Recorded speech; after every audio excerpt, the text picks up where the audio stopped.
In this video, we'll look at the performance home view, how to get there, how to play a performance, how to test what the performance can do, and how to use the various controls. To access the performance home view, simply select a performance and then either click the up arrow on the touchscreen or press the performance home button. On this performance home view, I can see 8 parts available, with the first 3 parts occupied. There are in fact 16 parts available, but most of the preset performances only use the first 8 or fewer parts, because only those parts can be directly playable with the keyboard. We'll touch on that later. When you load a new performance, there's a few things to note straight away. The first of these is the state of the arpeggio and motion sequence on-off buttons.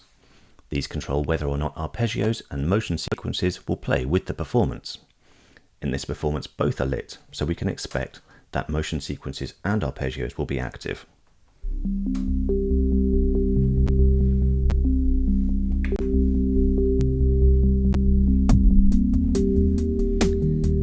When you play a performance with arpeggios, you may find that some parts have arp hold on, which means that the arpeggio will continue to play even after you release the keys. If you want the arpeggio to stop, you can quickly toggle the master arp on button and turn it back on again to stop the arpeggio, but have it ready for when you play again. Performances with the motion sequence button lit may include parts that are modulated in some way with a motion sequence, but we'll come back to that in a later video. As with all synthesizers, the mod wheel and ribbon controller are important parts of the performance, so you should always play with those to see what they do.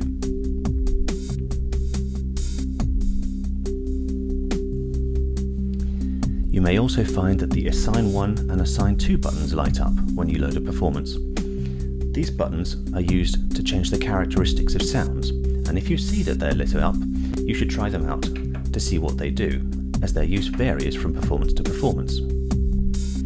They can either work as latches, where they'll stick in a state when clicked, or they may be momentary, meaning that they only activate while you hold them down.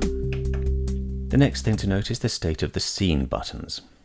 Many performances have several scenes, and it's a good idea to try out each one of the scenes to see what they do.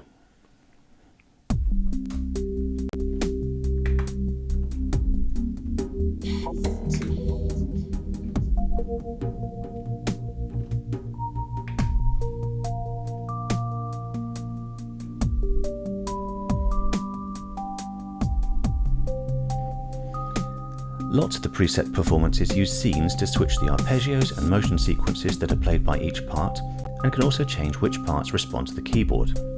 We'll look at the scene button in more depth in a later video. Most preset performances make use of the super knob, and it's always useful to play around with it when trying out a performance. If you have an expression pedal, like the FC7, you can connect it to the foot controller 2 port and it will default to control the super knob.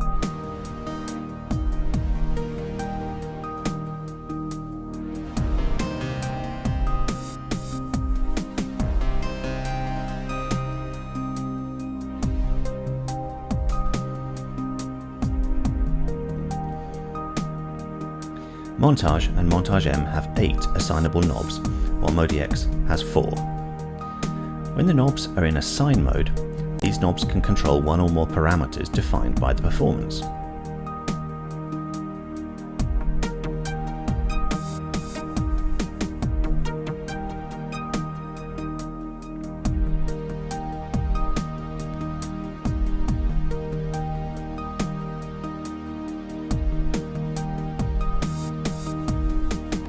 Although these assignments can be labelled, most of the preset performances just say assigned, leaving you to guess at the function of each knob as you use it, until you learn how to inspect them, which we'll do in a future video.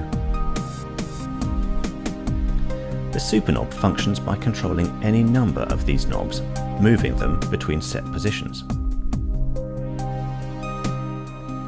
On Montage and MODX, you can define 2 positions for the super knob, corresponding to the full left and full right position, while Montage M adds a 3rd state in the middle. The assignable knobs can also switch to control fixed parameters, such as cutoff, resonance, ADSR, and pan.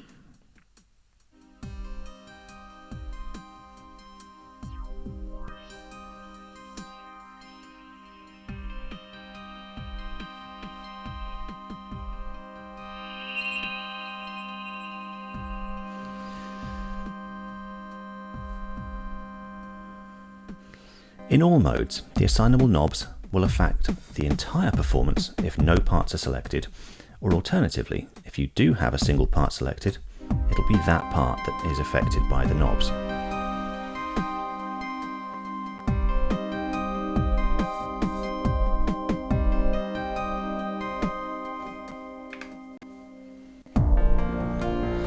It's possible to use the hardware faders to control the levels of each of the individual parts.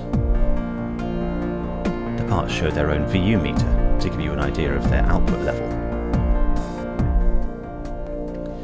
On Montage and Montage M, you have access to 8 parts at the same time using the faders, whereas on MODX you're limited to groups of 4 at a time. When the performance is selected, the faders will control the individual parts, but if you select a single part, the faders switch mode to control the individual elements or operators of that part. If you switch the view mode of Performance Home, you can see the levels of each of the individual elements or operators, which now respond to the hardware faders as the parts did before. On Montage and Montage M, if you want to revert the faders to control the parts while you have a part selected, you can use the part control command. And now the faders control the parts again instead of the elements of a single part. In the next video, we'll start to build our own performances by combining parts from preset performances.